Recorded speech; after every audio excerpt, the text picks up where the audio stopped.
Riko nandur melon nggak? Ora. Nah, iki riko nandur semongko kan? Mongko. Anggap aja iki semongko. Nah, semongko itu sebetulnya bisa panen 2 atau 3 tahap. Nah, kalau kayak gini melonnya tanamannya di api di atas 70% kondisinya. Nah, ini buah kayak gini, ini kan mau dipanen, umurnya masih 48. 48. Sementara biasa kita panen kan 55, berarti ada maju dia, maju ke 50 hari. Nah, ini kondisi melon kan lagi kosong, makanya agen ngejar. Buah seperti ini, kalau netnya itu sudah mulai kuning, itu berarti arariko kocor, arariko genjot nggak bakal iso gede. Dia hanya nunggu proses pemasakan. Nah, kalau agen minta kasihkan aja, karena dia nggak bakal bisa besar. Hanya nanti di kualitas rasa karo kualitas warna dan aroma, itu urusan mereka. Kalau mereka lagi butuh bener. Nah, misalnya kan ini dipanen sisuk. Nah, iso iki sore atau sisuk sore sebelum panen atau sesudah panen langsung dirangsang ulang karo Salmar. Dosis rong tutup tambah Saka dosis patang tutup. Nah, iso tambahi Prima S dosis rong tutup. Tujuannya supaya nendang buah dhuwur. Adekane pentile womene. Kemudian ini buah setelah dipetik kan nggak jadi beban sama tanaman. Ya, betul. Otomatis ini akan membesarkan buah lapis kedua. Sementara rangsangan Salmar karo Saka ambek Prima mau merangsang bunga ketiga. Ya kan? Iki strateginya begitu. Nah, setelah itu nanti andai pun saja ini bisa kita awetkan tanamannya sampai 20 hari. 20 hari. 20 hari ya lah. Biasanya misalnya dan panennya kita anggap rata-rata 65 hari. Kita iso maju ke jadi 55. Nah, kita anggap standarnya 55 tambah 20 hari berarti 75 hari. Sementara naik umur 50 hari iso kita petik. Enek restan waktu piro? 25 hari lah. 25 hari. 25 hari adian lapis kedua paling hanya butuh sekitar 10 hari untuk bisa dipanen. Adik yang ketiga butuh 18 hari. Berarti enek restan umur. Ya kita kejar-kejaran karo umur tanduran ya kan. Jadi gitu abang. Nanti kan kalau memang jadi besok dipanen, upayakan sorenya itu kita semprot dulu sama Saka, dosisnya 4 tutup, Salmarnya 2 tutup. Nah, sebetulnya yang terbaik hari ini sebelum besok dipanen. Tapi kalau memang panennya besok atau lusa, besok sorenya itu disemprot dulu sama Salmar, dosisnya 2 tutup, Saka dosisnya 4 tutup. Baru karena ini ada tikus kasih piranti 4 tutup. Sekalian untuk mencegah dan mengendalikan ulat. Yang pertama tujuannya merangsang bunga kembali di atasnya. Yang kedua supaya tanaman nggak stres. Tanaman itu habis dipetik, apalagi orangnya yang manen ini gerusak-gerusuk kan nggak kita semua yang panen, itu kan stres. Jadi dengan aplikasi Salmar tambah Saka tadi, tanaman nggak sampai stres sehingga adik-adiknya itu masih terawat. Dan yang ketiganya, kalau ini tidak dilakukan aplikasi, biasanya melon lapis kedua itu pembentukan netnya susah. Begitu kita aplikasikan terus nggak stres, maka pembentukan net di buah-buah adiknya itu bisa terjadi dengan baik. Kemudian proses pembesarannya juga bisa lebih cepat, sempurna juga. Kalau masih ada buah abang-abangnya ini, buah-buah tuanya, itu nanti proses pembentukan net sana terganggu adiknya.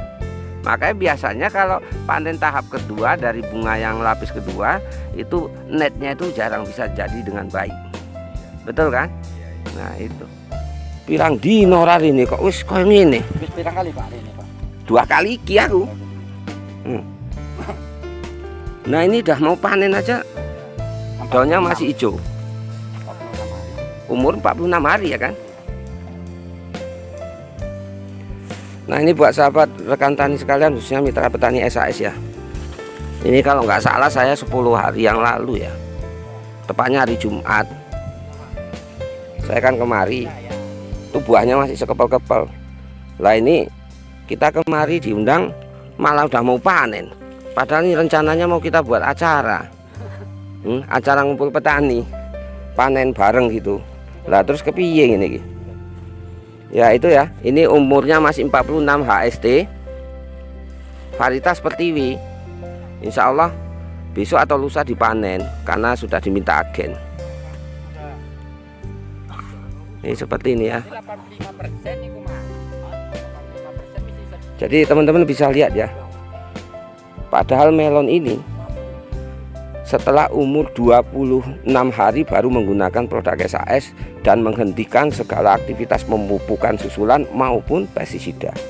Ini punya Bang Antositorus. Luas lahannya 1 hektar ya. Ini alhamdulillah super 46 HST. Sebagaimana yang sering saya sarankan atau saya beritahukan, informasikan ke teman-teman bahwa perlakuan produk SAS panennya bisa dimajukan antara 7 sampai 10 hari. Nah, ini kan seharusnya kalau buah lapis pertama panennya di umur 55 sampai 60 hari. Nah, ini umur 46 sudah siap dipanen, artinya 1-2 hari ke depan sudah siap dipanen. Berarti kita anggap aja umur 48 hari sudah panen. Sebetulnya kalau umur panennya cepat untuk buah pertama ini adalah kesempatan terbaik kita sebagai petani untuk bisa panen beberapa tahap. Seperti yang saya jelaskan tadi ya di awal. Jadi teman-teman bisa lihat ini kondisi pertanamannya alhamdulillah masih hijau. Karena kemarin kita sarankan untuk melakukan perlakuan kombinasi antara aplikasi untuk proses percepatan pembesaran buah dan pengawetan tanaman agar daun-daun tanaman masih awet hijaunya.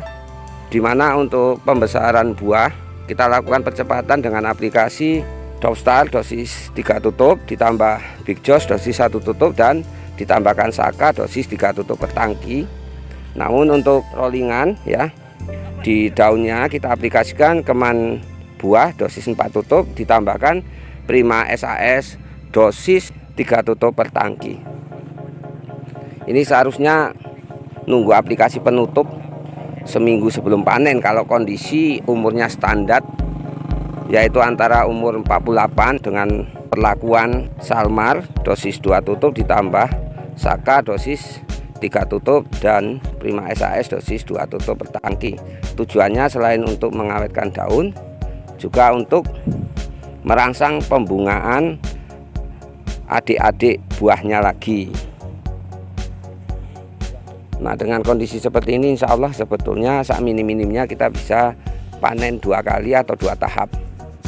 Jadi buah-buah pertama ini kita panen, nanti otomatis ya sudah tidak menjadi beban tanaman, maka adik buahnya yang di atasnya itu sudah mendapatkan nutrisi yang sangat cukup karena tidak terganggu oleh abang-abangnya atau kakak-kakaknya dari buah-buah yang paling bawah.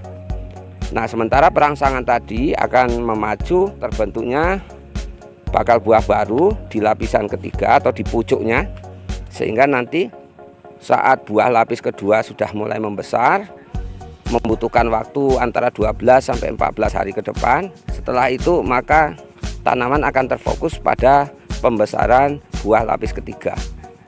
Jadi demikian ya sedikit informasi dan saran panduan kami.